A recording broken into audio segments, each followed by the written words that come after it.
otaki ezwa congolais okobani mpona bon nasepeli mingi mpenza na retour ya Martin Fayulu président élu annoncaki yango depuis une semaine elo nde akokisi yango ke banda ntongo tobandaki kozela ye kobanda aéroport ti akomi na 18h tomoni mpenza bato ebele baye awa mpona koyamba président élu yango wana tosepeli tozela siko message oyo ya kopesa biso maloba oyo ya kolobela biso yango wana toza kozela po te toyoka ye. Merci beaucoup. Baso bana libanda mboka bakongole bayoka yo badiaspora na biso ko babango nini. Merci mingi mpenza ye awuti na diaspora afandi kuna banda président décrétaki bokono oyo ekota biso ya covid ye azalaki kuna sikoyo aye awa sika sikoyo yango wana bato bana na diaspora matoi nyonso ezali awa na Kinshasa mingi na place ya Sainte Thérèse mpona koyoka ye manso ya koloba na biso diaspora akostenir yango po te mboka na biso eza na pasi elinga kobima na pasi oyo ndenge bato ya FCC bazali kokama mboka ezali mpena kosimba mpenza mpona yango. Merci beaucoup, à la prochaine occasion.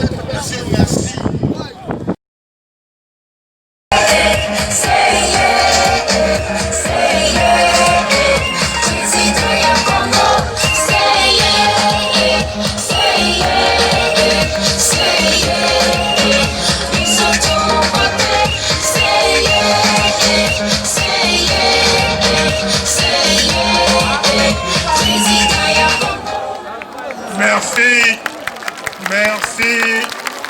Merci, Bana Yaramuka, oh yeah! Na Congo, Tozali, Bana Ekolobo! Ekolobo! Andeko Babolingo, Eloko ya liboso, ndenge na telemi awa, na kosenga na bino, biso banso, tosanjola Nzambe oye asali ete nazongela bino awa lelo ezali esengo to esengo te sanza motoba na libanda bandeko na ngai jour pour jour nazali sanza motoba elingi koloba katikati ya mbula na libanda tosenga Nzambe topesa ye botondi na ndenge azongisi ngai awa tokutana na bino ya mibale na koloba boye bandeko na biso bakongolaise na bakongolais bazali kotika biso mingi nalingi tokosala 3 fois 3 minutes de silence 1 minute 1 minute 1 minute ya liboso ezali mpona mokolo oyo touti kokanisa bandeko na biso oyo bazali koboma bango lokola basoso oyo tobengi génocide congolais. Mboka ebebi mpona nini? Mpona nini?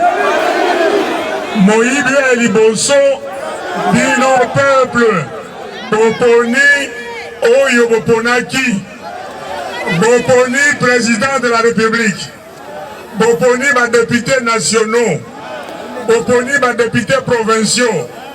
Est-ce que bango bato bazali na ba institution? Est-ce que zali bango? Mboka ekoki kobonga te soki to zwi moto oyo peuple avandisi na kiti ya kimokonzi soki batie te potie te mboka ekoki kobonga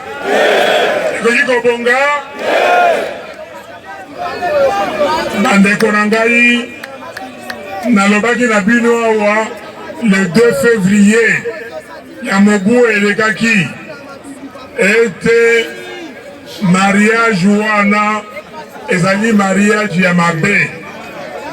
Nalobaki ke Félix azali pantin.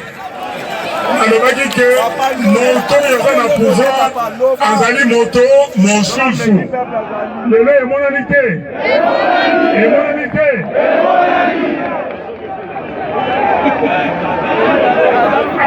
Alors, omone pouvoir ekomi oyo aluka atia Ronsard Malonda polobi akende kobebisa lisusu makambo tokondima yango tokondima Ronsard.